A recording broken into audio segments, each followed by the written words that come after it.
text message arrived at 11:47 p.m. on a Tuesday night, and it changed everything. Your wife's been screwing my husband for 6 months. Thought you should know. Larah Mitchell. I stared at my phone screen, the blue glow illuminating my face in the dark bedroom where Erica slept peacefully beside me. Her auburn hair spread across the pillow like spilled wine, and her breathing was soft and even. The same woman who'd kissed me goodbye that morning and promised to pick up milk on her way home from her late marketing meeting. The same woman who'd been lying to my face for half a year. My name is Tom Jensen, and I'm a 40-year-old auto body shop owner who thought he had life figured out. I wake up at 6, drink black coffee, fix cars, come home to my suburban house, and watch Netflix with my wife of 12 years. Simple. Predictable. Safe. Or so I thought. I slipped out of bed and padded downstairs to my home office, Larah's message burning in my mind. Larah Mitchell was married to Alex Grant, a slick IT executive who drove a cherry red Mustang and wore suits that probably cost more than I made in a week. I'd met him exactly twice at neighborhood barbecues, where he'd looked at me like I was something he'd scraped off his Italian leather shoes. Now I knew why. I opened my laptop and started digging. If you work with your hands for 20 years, you learn to be methodical. Every problem has a solution if you're patient enough to find it.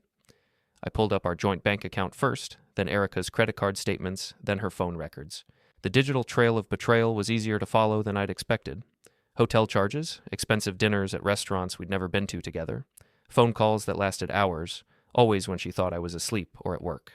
The evidence painted a picture that made my stomach churn and my hands shake with rage.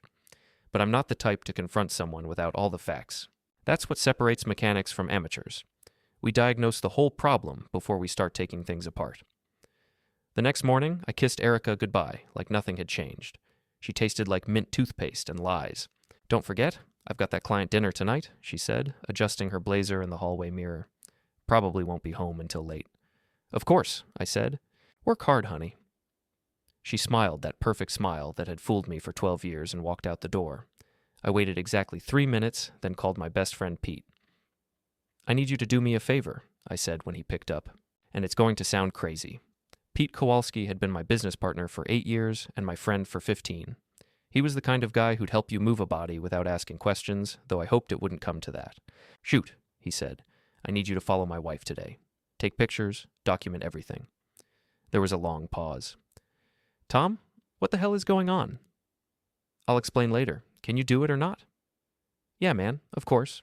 But you're buying the beer when this is over. Deal. I spent the day at the shop trying to focus on work, but my mind kept wandering. Every time a customer came in complaining about their cheating spouse or their ungrateful kids, I wanted to scream. By 5 o'clock, I was ready to jump out of my skin. Pete called at 6:15. Tom, you need to sit down for this. I'm already sitting. What did you find? She met him at the Marriott downtown. Room 412.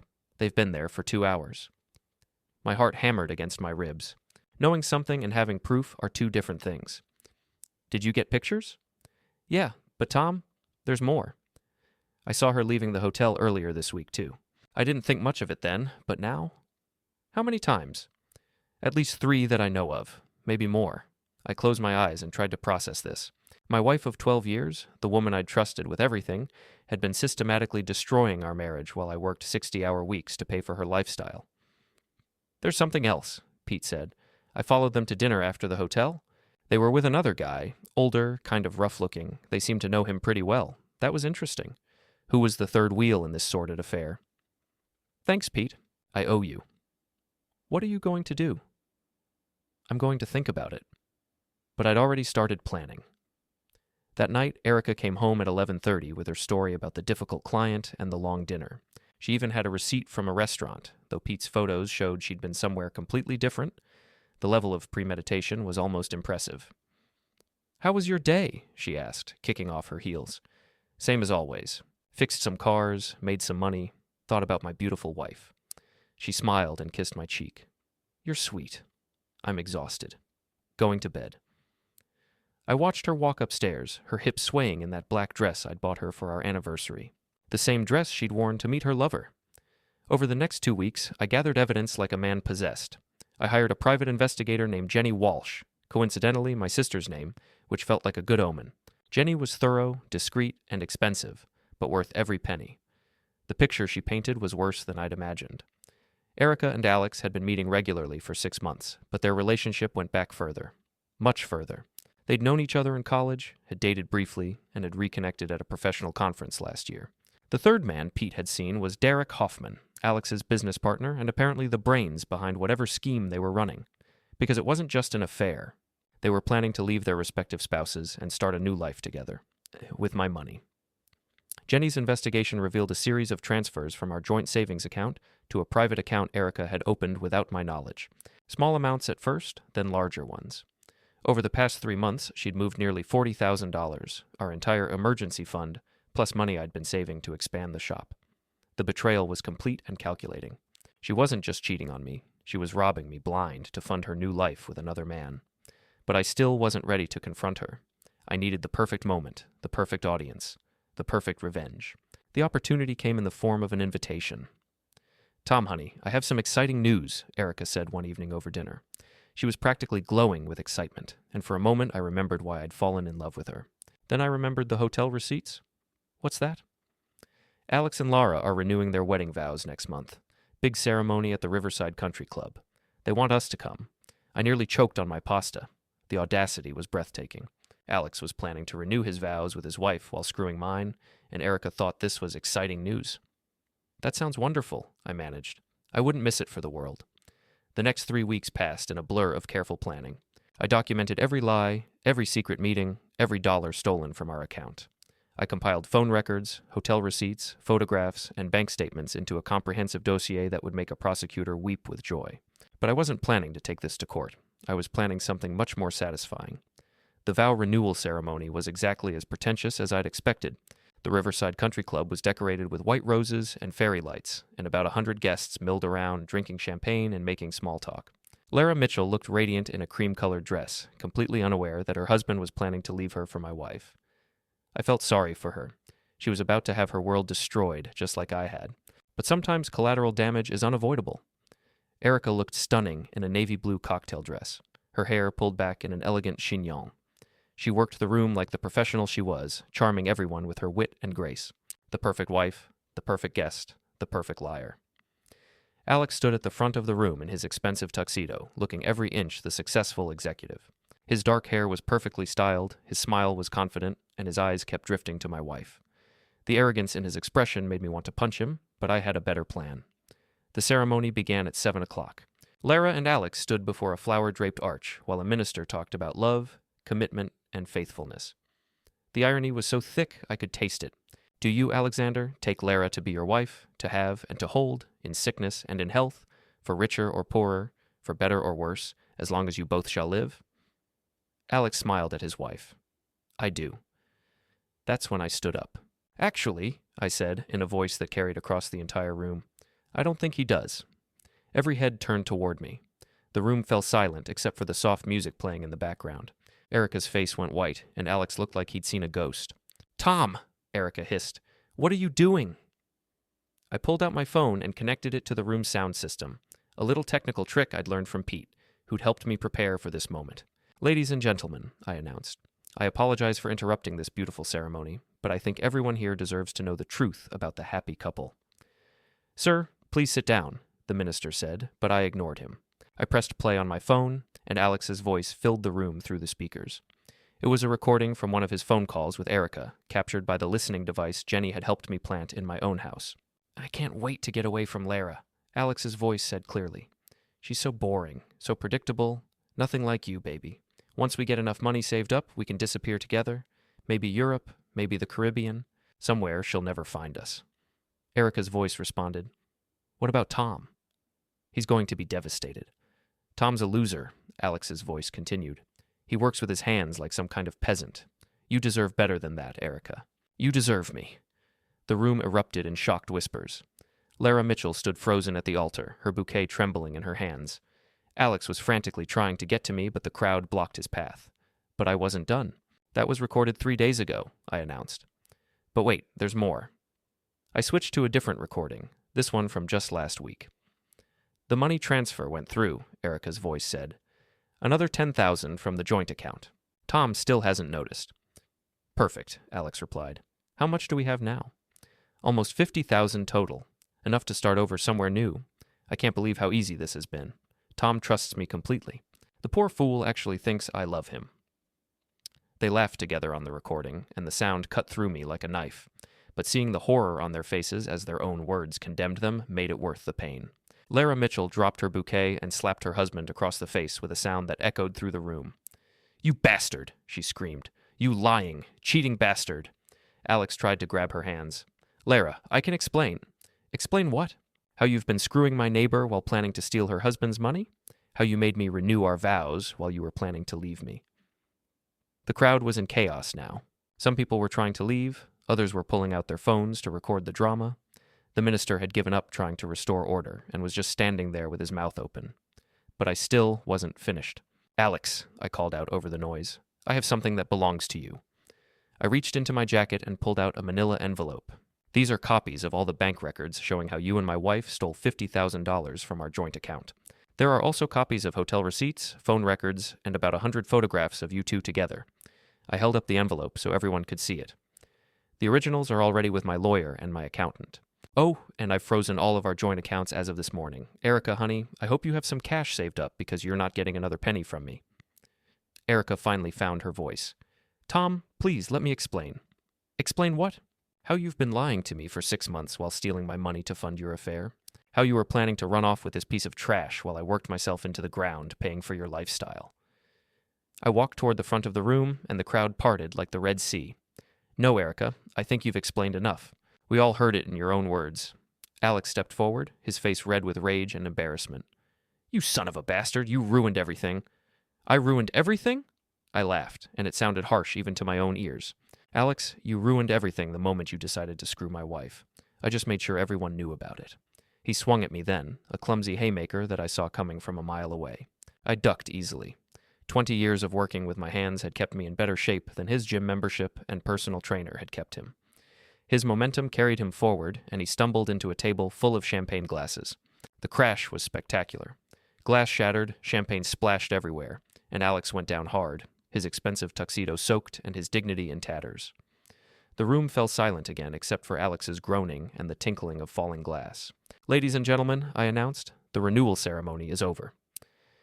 Alex and Larah won't be renewing anything except maybe their divorce papers. As for my wife, I looked directly at Erica, who was crying now, her perfect makeup running down her cheeks. "Erica, you'll be hearing from my lawyer on Monday. I hope Alex was worth it." I turned to leave, then stopped and faced the crowd one more time. "Oh, and Alex?" "That cherry red Mustang you're so proud of. Check the parking lot. I had it towed about an hour ago for unpaid parking tickets. Turns out there were quite a few of them. You might want to call a cab." The look on his face was worth every penny I'd paid the private investigator, every sleepless night I'd spent planning this moment, every ounce of pain and betrayal I'd endured. I walked out of the country club with my head held high, leaving behind the wreckage of 2 marriages and the shocked whispers of 100 guests. My phone was already buzzing with calls and text messages, but I ignored them all. Pete was waiting for me in the parking lot, leaning against his truck with a beer in his hand. "How'd it go?" he asked. "Better than I'd hoped," I said.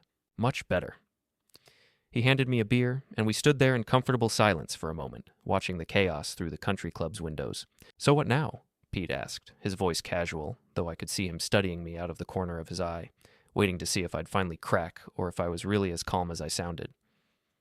"Now?" I said, setting my empty glass on the table. "Now I go home, pack Erica's things into garbage bags, and set them right out on the front lawn where the whole neighborhood can see.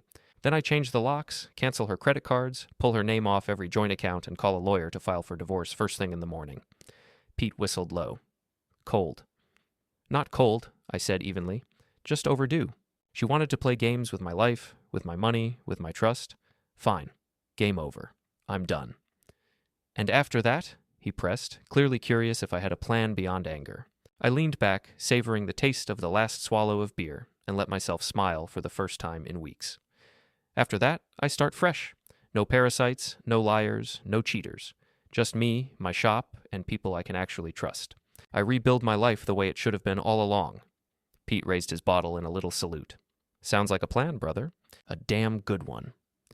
We climbed into his truck, the leather seats creaking beneath us, and rolled out of the country club parking lot. Behind us, the lights of the banquet hall still glowed like a beacon, and I could hear the faint rise and fall of voices as guests spilled out into the cool night, buzzing with gossip. In the rearview mirror, I caught sight of Alex and Erica standing in the doorway, their faces pale, their lives unraveling in real time while the crowd dissected every detail. By sunrise, people would be texting their friends. By Monday morning, it would be office chatter. By Friday, it would be a legend burned into small-town history, Alex Grant and Erica Jensen, the cheaters who got exposed in front of 100 witnesses during a vow renewal ceremony. The punchline of a story that would never die. And the best part? I hadn't broken a single law, hadn't thrown a single punch. Just the truth, served up at the perfect time to the perfect audience. The destruction was their own. I had only shined a spotlight. It was, without question, the most satisfying revenge I could have imagined. 6 months later, the divorce papers were signed, stamped, and filed. Erica walked away with nothing but the clothes she could carry and the permanent stain of being that woman, the one who tried to strip her husband of everything and lost it all instead. Every time she set foot in a grocery store or a gas station, people whispered. That was her legacy. Alex fared no better. His wife, Larah, took him apart piece by piece in court. Half of everything gone, reputation shredded, his slick IT career tainted by scandal. She made sure every mutual friend knew exactly why. By the end, Alex was living out of a rental apartment while Larah kept the house, the kids, and the circle of friends they'd once shared. For a while, Alex and Erica tried to cling to each other, bound not by love, but by desperation and shame. Without my money fueling their fantasy, reality came quick. They fought, they drifted, and eventually they split. Last I heard, Alex had moved 2 states away, chasing anonymity he'd never really find. As for me, I kept the house, I kept the shop. More importantly, I kept my dignity. Pete and I reinvested the money Erica hadn't touched and expanded the business. New lifts, new tools, more employees. We're busier now than ever. I wake up every morning with grease under my nails and a clear conscience. And that's worth more than any fancy suit Alex ever wore. The lesson?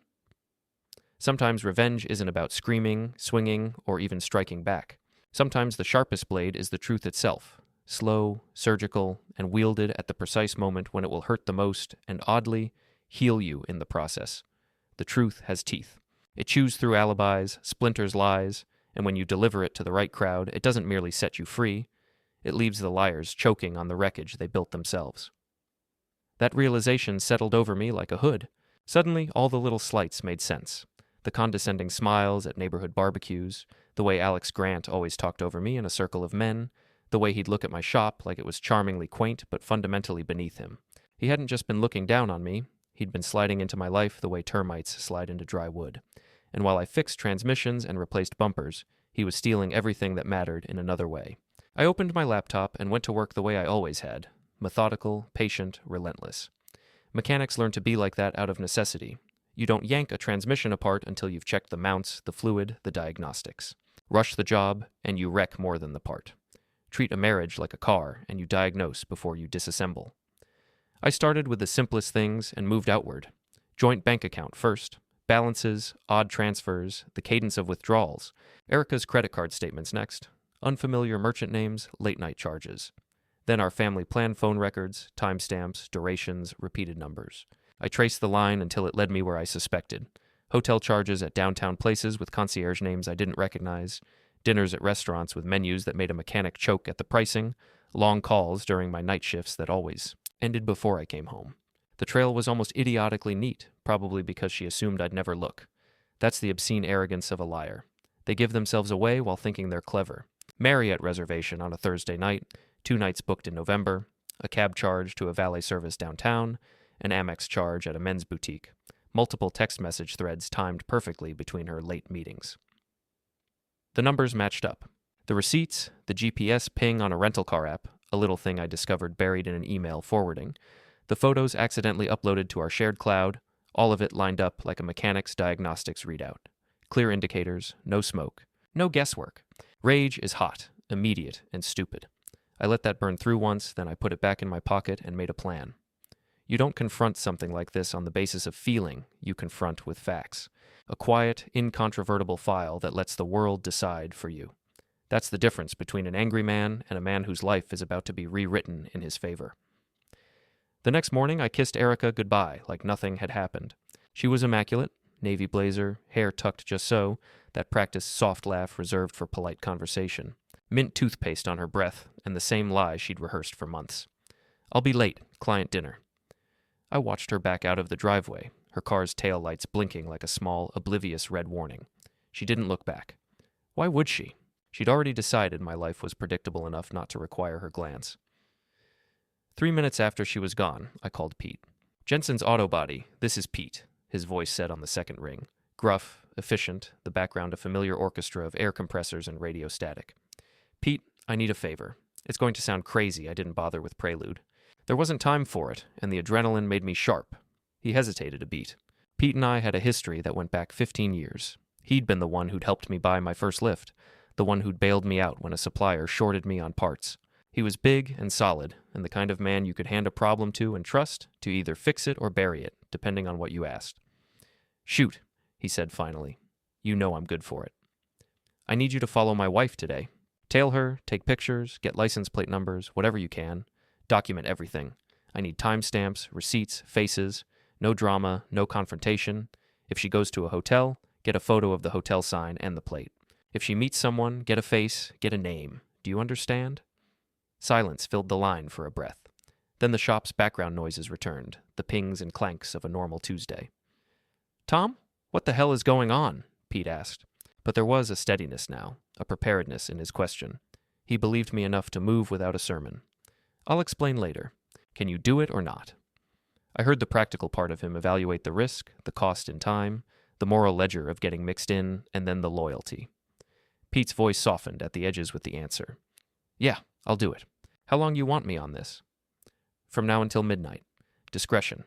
If anything looks dangerous, you pull away. Call me first. Don't do anything stupid." "Got it. Plates, pics, times. I'll send you what I get. You sure you want to do this, man? You want me to call someone else? A PI?" "No," I said, and the word felt like an anchor. "I want you. Trust me." We ended the call, and I moved into the part of the plan I liked least, the paperwork. I set up a folder system on my laptop, color-coded, methodical. One folder for bank records, stamped and printed. One for receipts. One for phone logs, annotated with time codes and short notes.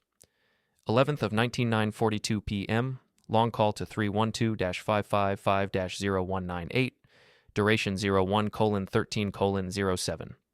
Another folder was for visuals, screenshots from the cloud backup, cropped images of hotel logos, a blurred photo of two people laughing over candlelight at a table with a distinctive blue napkin I recognized from a downtown restaurant's Insta. I even printed out a map of the route Erica usually took, office to gym to upscale neighborhoods, and circled the places that matched the timestamps. It sounded obsessive because it was. When something you've built for 20 years starts to disintegrate, you get obsessed. That obsessive part is the part that builds. Mechanics live on patterns, so did I. That afternoon, Pete sent the first batch of images. He'd followed her from the client meeting to a public parking garage, snapped a photo of a man getting into the driver's seat of a silver Mustang, front grille, license plate, profile, enough to ID, and captured Erica ducking into a hotel with him. An hour later. The timestamps matched my phone logs. He sent me a short video of them laughing, her arm looped through the man's, the city lights painting their faces gold. The file names were ugly and raw. Hotel_11_19_9 p.m.jpg, Mustang_plate_11_19_8 p.m.jpg. Every photo was a little shard of truth that cut with surgical precision. I printed them, labeled the backs in pencil, and slid each into a manila envelope. I wrote a line or two on each envelope about where and when the image had been taken. My handwriting was even, steady. The envelopes multiplied on my kitchen table like quiet witnesses. When Pete called me at 7 to give an update, his voice had that calm edge that meant he'd done what I asked without drama. She met him at the valet. They took a table corner to corner. "Guy looks like Grant. If that's the one, good. Keep following for now. Don't push it," I said. "Will do?" "You want me to drop by later with Prince?" "Yes. Bring everything. I'm not confronting her without paper, Pete. I want the files, the receipts, the timeline, and print copies for a lawyer. Discretion, man. I want no one else involved," he agreed. We hung up. Alone in the shop office that evening, I ran my fingers over the paper files, the evidence, the receipts. The anger was still there, but under it had grown a curator's satisfaction. The satisfaction of someone who'd assembled a puzzle and now saw the picture. The pieces fit. The machine's symptoms pointed to one clear failure: betrayal. I thought about the future then, honest and simple and practical. Divorce would take time. There might be lawyers and screaming and petty warfare over a house where I'd spent nights changing oil on a kid's first car. But the groundwork was laid. When the truth is organized, it's unstoppable. When the truth is undeniable, people take notice. I locked the envelopes in my desk drawer, the metallic click of the lock sealing the small, quiet victory. Tomorrow I'd print more, notarize a few documents, talk to a lawyer. But tonight I cleaned my tools, shut down the shop, and for the first time since that text arrived, I slept, knowing I had a plan. Yeah, man, of course I can do it. But you're buying the beer when this is over, and you're going to tell me everything. Deal. I spent that day at the shop trying to focus on work, but my mind kept wandering. Every time a customer came in complaining about their cheating spouse or their ungrateful kids, I wanted to scream that I understood exactly how they felt. By 5 o'clock, I was ready to jump out of my skin. I'd rebuilt the same carburetor 3 times because I couldn't concentrate, and I'd snapped at 2 customers who didn't deserve it. Pete called at 6:15 just as I was closing up the shop. Tom, you need to sit down for this. I'm already sitting, I said, settling into the folding chair behind my desk. What did you find? She met him at the Marriott downtown. Room 412. They've been there for 2 hours, and they're still there now. My heart hammered against my ribs like it was trying to escape. Knowing something and having proof are 2 completely different things. One is suspicion, the other is a knife in the gut. Did you get pictures? Yeah, but Tom, there's more.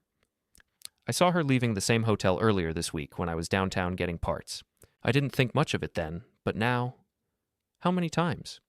At least 3 that I know of, maybe more. Always the same time of day, always dressed up like she was going somewhere important. I closed my eyes and tried to process this information. My wife of 12 years, the woman I'd trusted with everything I had been systematically destroying our marriage while I worked 60-hour weeks to pay for her lifestyle. There's something else, Pete continued. I followed them when they left the hotel. They went to dinner at that fancy steakhouse on 5th Street, you know, the one with valet parking and cloth napkins. But they weren't alone. There was another guy with them. Older, maybe 50, kind of rough-looking. Expensive suit, but cheap shoes, if you know what I mean. They seemed to know him pretty well. That was interesting and disturbing. Who was the third wheel in this sordid affair? And why did Pete's description make him sound less like a friend and more like someone you'd hire for questionable purposes? Thanks, Pete. I owe you big time. What are you going to do? I'm going to think about it. Plan it out. Do it right. Tom, listen to me. Don't do anything reckless, okay? I know you're hurting, but don't make a move that's going to land you in jail or get you hurt. I won't. I promise. But I'd already started planning, and my plans had nothing to do with violence or breaking the law. I was going to destroy them with something much more powerful than fists or weapons. I was going to destroy them with the truth. That night, Erica came home at 11:30 with her rehearsed story about the difficult client and the long dinner that had run late. She even had a receipt from a restaurant, though Pete's surveillance had shown she'd been somewhere completely different. The level of premeditation was almost impressive in its thoroughness. How was your day? She asked, kicking off her black heels and rubbing her feet. She was still wearing the dress I'd bought her for our 10th anniversary, a black cocktail dress that hugged her curves and made her look like $1 million. The same dress she'd worn to meet her lover. Same as always, I said, not looking up from my laptop. Fixed some cars, made some money, thought about my beautiful wife. She smiled that perfect smile and kissed my cheek, her lips soft and warm against my skin. You're sweet. I'm exhausted, though, going to bed. I watched her walk upstairs, her hips swaying in that black dress, and felt a mixture of rage and sadness that threatened to overwhelm me. This woman had been my everything for 12 years. I'd worked my ass off to give her the life she wanted, and this was how she repaid me. But I wasn't going to confront her yet, not until I had everything I needed to destroy her completely. Over the next 2 weeks, I gathered evidence like a man possessed. I hired a private investigator named Jenny Walsh, coincidentally the same name as my sister back in Ohio, which felt like a good omen. Jenny was a former police detective who'd gone private after getting tired of bureaucracy and politics. She was thorough, discreet, and expensive, but worth every penny. Mike, I've seen this story 1,000 times, she told me during our first meeting at a coffee shop across town. Wife starts acting different, husband gets suspicious, I follow her around and take pictures. Usually ends in divorce court. This feels different, I said. They all feel different to the person living through it. But the mechanics are always the same. Lies, deception, betrayal, and eventually consequences. Jenny was a small woman in her 40s with short gray hair and sharp eyes that missed nothing. She dressed like a suburban mom, which made her perfect for surveillance work. Nobody ever suspected the middle-aged woman in the grocery store parking lot of being a private investigator. The picture she painted over the next 10 days was worse than I'd imagined. Erica and Alex had been meeting regularly for 6 months, but their relationship went back much further. They'd known each other in college, had dated briefly during their senior year, and had reconnected at a marketing conference in Chicago 18 months ago. What started as catching up over drinks had turned into an affair that was now consuming both their lives. The third man Pete had seen was Derek Hoffman, and he was the most disturbing piece of the puzzle. Derek was Alex's former college roommate and current business partner in a consulting firm that specialized in helping companies optimize their financial structures, which sounded like corporate speak for helping rich people hide their money. He had a criminal record for fraud and embezzlement, though he'd only served 18 months in minimum security. But Derek wasn't just Alex's business partner. According to Jenny's investigation, he was also the mastermind behind whatever scheme they were running on me, because it wasn't just an affair. They were planning to leave their respective spouses and start a new life together, funded by money they were stealing from both marriages. Jenny's investigation revealed a series of transfers from our joint savings account to a private account Erica had opened without my knowledge. Small amounts at first, $500 here, $1,000 there, then larger ones as she got bolder. Over the past 3 months, she'd moved nearly $50,000, our entire emergency fund, plus money I'd been saving for years to expand the shop and maybe buy the building we were renting. The betrayal was complete and calculating. She wasn't just cheating on me emotionally and physically.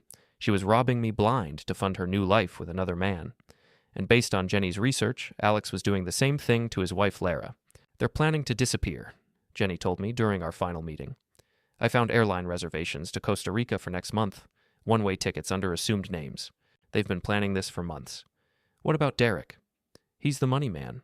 He's been helping them set up offshore accounts and shell companies to hide the money they're stealing. Classic financial fraud, just on a smaller scale than what he used to do. I stared at the photographs and documents spread across the table between us. Hotel receipts, bank records, phone logs, surveillance photos of Erica and Alex together. The evidence of their betrayal was overwhelming and damning, but I still wasn't ready to confront them. I needed the perfect moment, the perfect audience, the perfect stage for their destruction. The opportunity came in the form of an engraved invitation that arrived on a Saturday morning. "Tom, honey, I have some exciting news," Erica said, practically bouncing with excitement as she waved the cream-colored card in the air. She was wearing yoga pants and a tank top, her hair pulled back in a ponytail, looking like the woman I'd fallen in love with all those years ago. For a moment, I remembered what it felt like to be happy with her. Then I remembered the hotel receipts. "What's that?" I asked, looking up from my coffee and the morning paper. "Alex and Larah are renewing their wedding vows next month. Big ceremony at the Riverside Country Club. Black tie, open bar, the whole 9 yards. They want us to come." I nearly choked on my coffee. The audacity was breathtaking. Alex Grant was planning to renew his vows with his wife while screwing mine, and Erica thought this was exciting news worth celebrating. "That sounds wonderful," I managed, keeping my voice steady. "I wouldn't miss it for the world." "Really? I thought you'd complain about having to wear a tuxedo and make small talk with people you don't like." "Erica, honey, some events are too important to miss. This is obviously one of them." She beamed at me and kissed my forehead. "You're the best husband ever." If only she knew what I was planning. The next 3 weeks passed in a blur of careful preparation. I documented every lie, every secret meeting, every dollar stolen from our account. I compiled phone records, hotel receipts, photographs, and bank statements into a comprehensive dossier that would make a federal prosecutor weep with joy. But I wasn't planning to take this to court. Not yet, anyway. I was planning something much more satisfying and immediate. I also made some practical preparations. I consulted with a divorce attorney, changed the passwords on all our accounts, and set up automatic transfers to move our remaining money into accounts that only I could access. I wasn't going to let Erica steal another penny while I was planning her destruction. Pete helped me with the technical aspects of my plan. He had a friend who worked in audio-visual equipment, and together we figured out how to connect my phone to a sound system wirelessly. We practiced the setup a dozen times until I could do it in my sleep. "Are you sure about this?" Pete asked the night before the vow renewal ceremony. We were in his garage, going over the plan one final time. "Once you do this, there's no going back.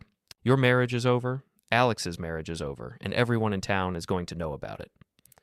"My marriage has been over for 6 months," I said. "I just didn't know it yet." "At least this way, I get to control how it ends." "What about Erica? I know she betrayed you, but you loved her for 12 years. Are you really ready to destroy her in front of 100 people?" I thought about that question for a long moment. Was I ready to humiliate the woman I'd once loved more than life itself? Was I ready to turn her into a laughingstock and a pariah?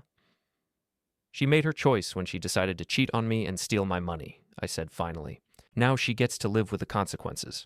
The vow renewal ceremony was exactly as pretentious as I'd expected. The Riverside Country Club was the kind of place where membership cost more than most people's annual salary, and they decorated it with enough white roses and fairy lights to stock a wedding boutique. About 100 guests milled around the main ballroom, drinking champagne that probably cost $50 a bottle and making the kind of small talk that rich people use to avoid saying anything meaningful. I recognized most of the faces from various neighborhood events and business functions.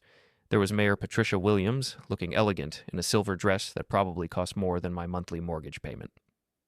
Dr. Michael Stevens and his wife Jennifer, both of whom had been patients of mine when their BMW needed bodywork after a fender bender.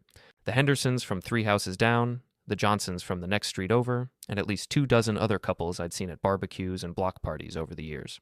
Larah Mitchell looked radiant in a cream-colored dress that emphasized her blonde hair and blue eyes. She was genuinely beautiful, with the kind of classic features that aged well and a smile that seemed to light up the room. At 42, she looked 10 years younger, probably because she had no idea that her husband was planning to abandon her for my wife. I felt genuinely sorry for her. She was about to have her world destroyed in front of everyone she knew, and she didn't deserve that. But sometimes collateral damage is unavoidable when you're at war. Erica looked stunning in a navy blue cocktail dress I'd never seen before, probably bought with my stolen money for the occasion. Her auburn hair was pulled back in an elegant chignon that showed off the diamond earrings I'd given her for our 5th anniversary, and she wore just enough makeup to enhance her natural beauty without looking overdone. She worked the room like the marketing professional she was, charming everyone with her wit and grace, making connections and building relationships with the effortless skill that had made her successful in her career. The perfect wife, the perfect guest, the perfect liar. Alex stood near the front of the room in an expensive black tuxedo that fit him like it had been made specifically for his body, which it probably had. His dark hair was perfectly styled with just enough gray at the temples to make him look distinguished. His smile was confident and practiced, and his eyes kept drifting to my wife when he thought no one was looking. The arrogance in his expression made me want to punch him in his perfectly straight teeth, but I had a much better plan. Derek Hoffman lurked near the bar, trying to blend in but standing out like a sore thumb. He was wearing a tuxedo too, but it was obviously rented and didn't fit quite right. His shoes were scuffed, his bow tie was crooked, and he had the kind of nervous energy that made everyone around him uncomfortable. He looked exactly like what he was, a criminal trying to pass himself off as respectable society. The ceremony began at 7 o'clock sharp. Larah and Alex stood before a flower-draped arch, while a minister in white robes talked about love, commitment, and faithfulness. The irony was so thick I could taste it, bitter as black coffee. Marriage is a sacred bond, the minister intoned in the kind of deep, resonant voice that probably sounded impressive in church. It requires trust, honesty, and dedication to something greater than yourself. Trust, honesty, dedication. 3 things that Alex Grant had never heard of.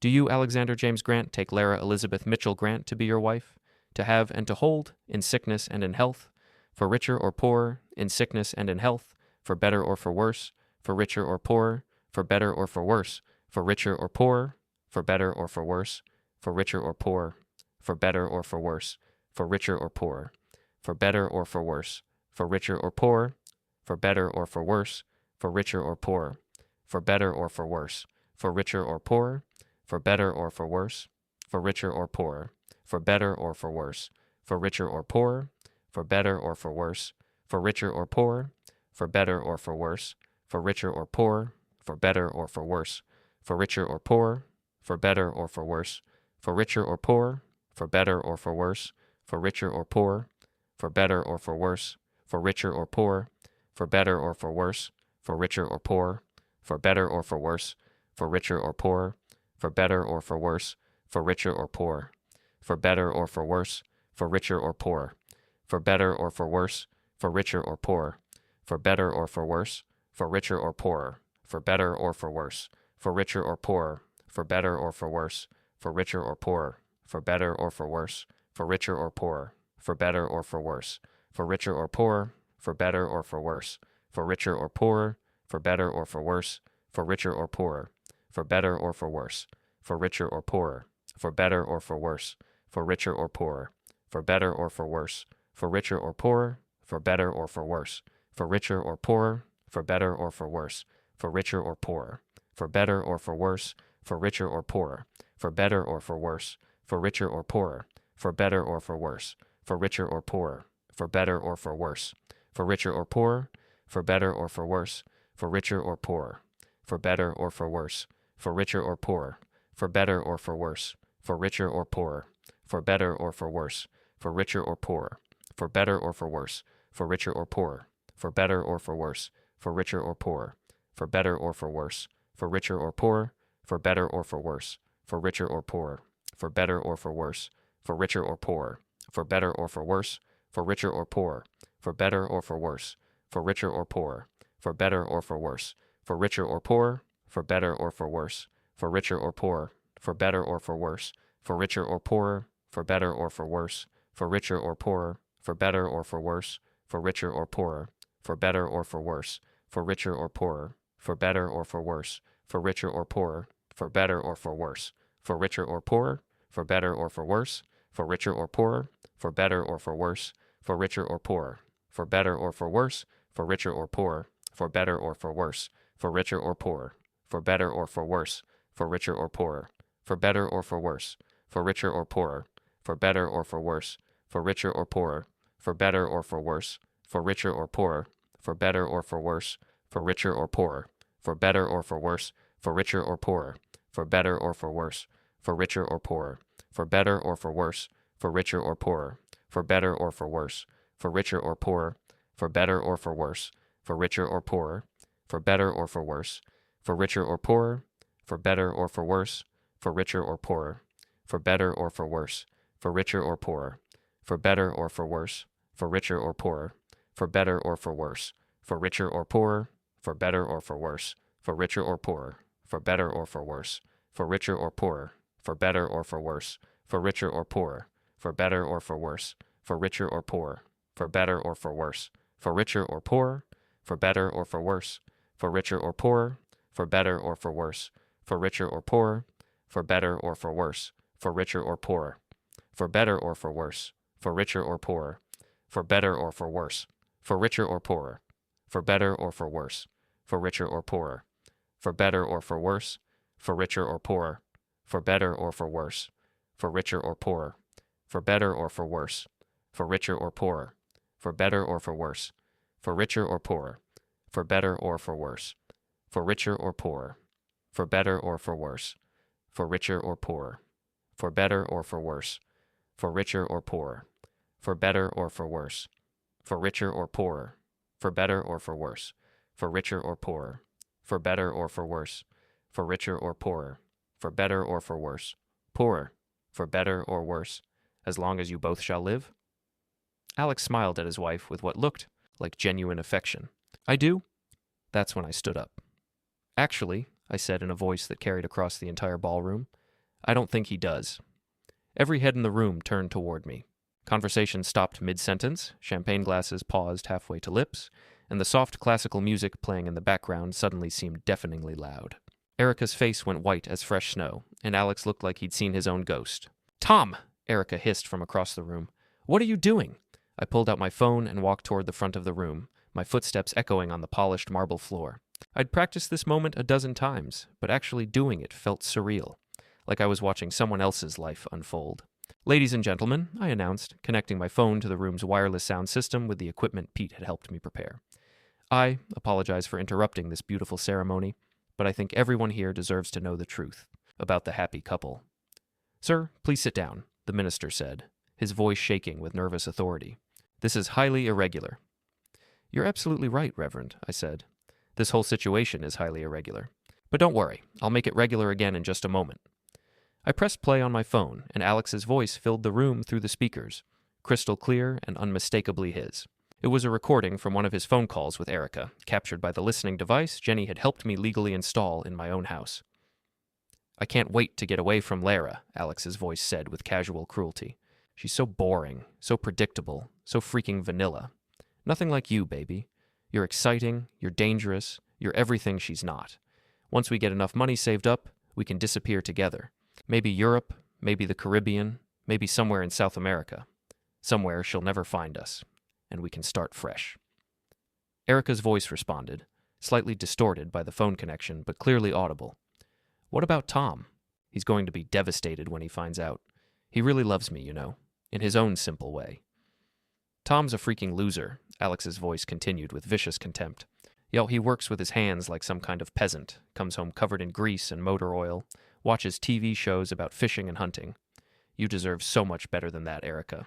You deserve culture, sophistication, a man who can appreciate your intelligence and beauty. You deserve me. The room erupted in shocked whispers and gasps. Larah Mitchell stood frozen at the altar, her bouquet of white roses trembling in her hands like autumn leaves. Alex was frantically trying to push through the crowd to get to me, but the guests blocked his path, too stunned to move out of the way. But I wasn't done, not even close. That conversation was recorded 3 days ago, I announced, my voice carrying easily over the chaos. But wait, as they say on television, there's more. I switched to a different recording, this one from just last week. Erica's voice filled the room again, and this time she sounded excited, almost giddy. The money transfer went through perfectly, she said. Another $10,000 from the joint savings account. Tom still hasn't noticed, and I don't think he ever will. He trusts me completely. Perfect, Alex's voice replied. How much do we have saved up now? Almost $60,000 total, between what I've taken from Tom and what you've gotten from Larah. More than enough to start over somewhere new with new identities, thanks to Derek's connections. I can't believe how easy this has been. Tom trusts me so completely that he doesn't even check the bank statements. The poor fool actually thinks I love him. They laughed together on the recording, and the sound cut through me like a rusty knife. But seeing the absolute horror on their faces as their own words condemned them in front of everyone they knew made every moment of pain worth it.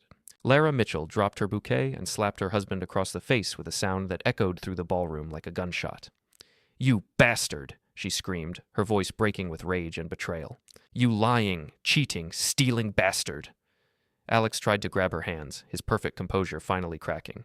"Larah, please, I can explain."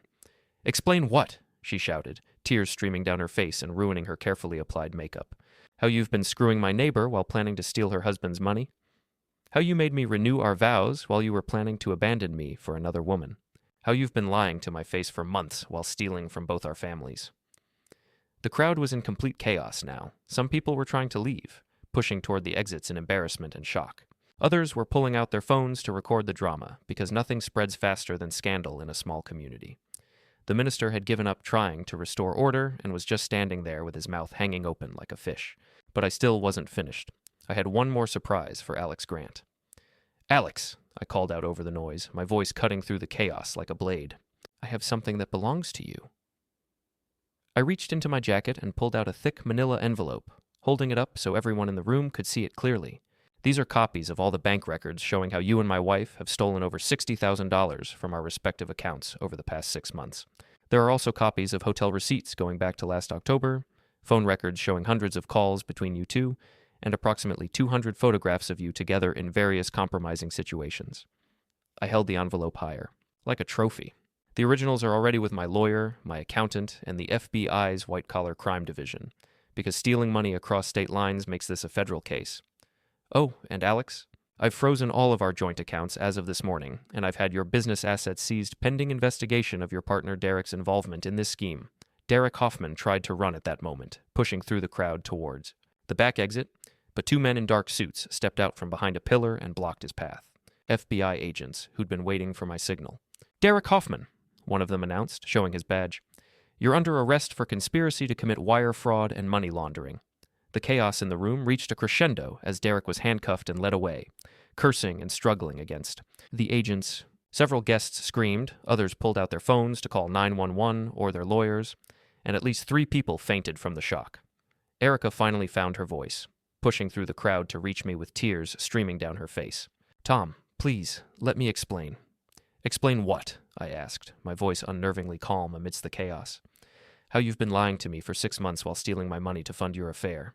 How you were planning to vanish to Costa Rica with this piece of trash, while I worked myself into the ground paying for your lifestyle. How you and your boyfriend were going to leave me with nothing while you started a new life with my money." I pulled out another piece of paper from my jacket. "Or maybe you'd like to explain this. The one-way airline tickets to San Jose that you bought with my credit card, scheduled for next week." Her face went completely white, and for a moment I thought she might faint too. How did I find out?" "Erica, honey, you're not nearly as smart as you think you are. You're just married to a man who's smarter than you gave him credit for."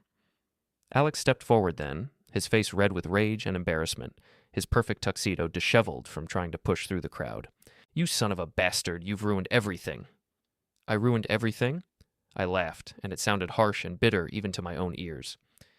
"Alex, you ruined everything the moment you decided to screw my wife and steal my money. I just made sure everyone knew about it."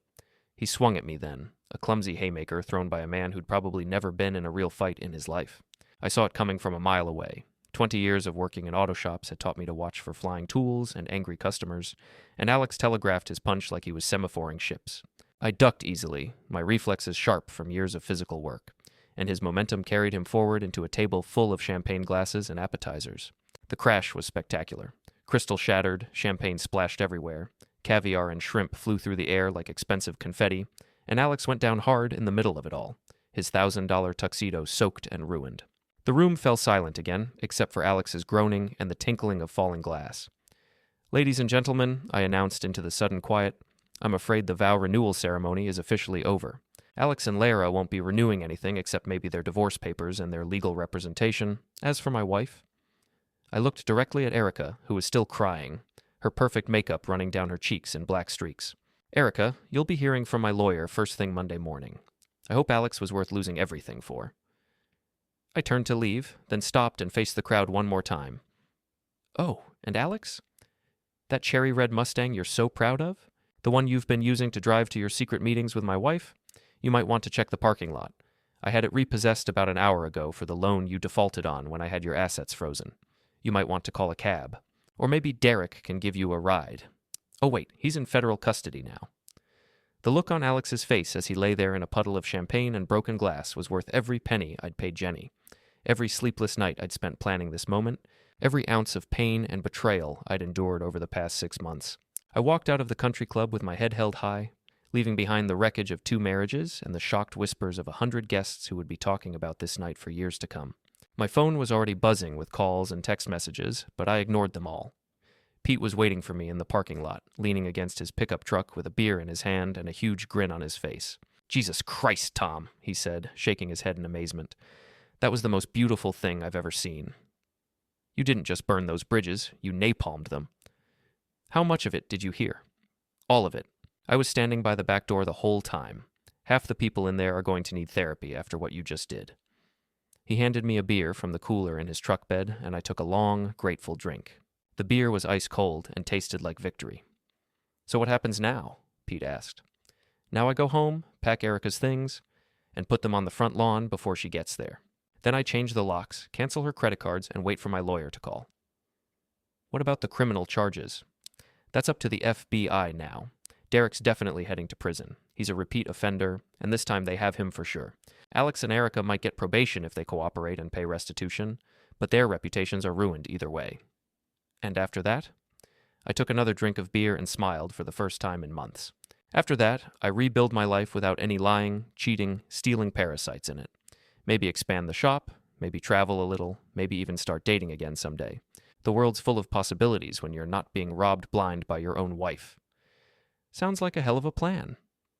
We climbed into Pete's truck and drove away from the country club, leaving Alex and Erica to deal with the consequences of their choices. In the rearview mirror, I could see people streaming out of the building, their voices carrying across the parking lot as they discussed the evening's entertainment with the kind of excited energy that only comes from witnessing a genuine scandal.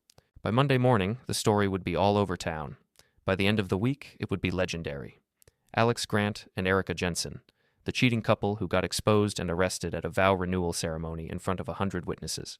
I'd destroyed them both without breaking a single law or throwing a single punch. Just the truth, delivered at the perfect moment to the perfect audience with maximum impact. It was the most satisfying revenge I could have imagined. 6 months later, the divorce was final. Erica got nothing except the clothes on her back and a criminal record for wire fraud. She pleaded guilty to avoid prison time, but she'll be paying restitution for the next 10 years, and her marketing career is effectively over. No company wants to hire someone who's been convicted of stealing from their own family.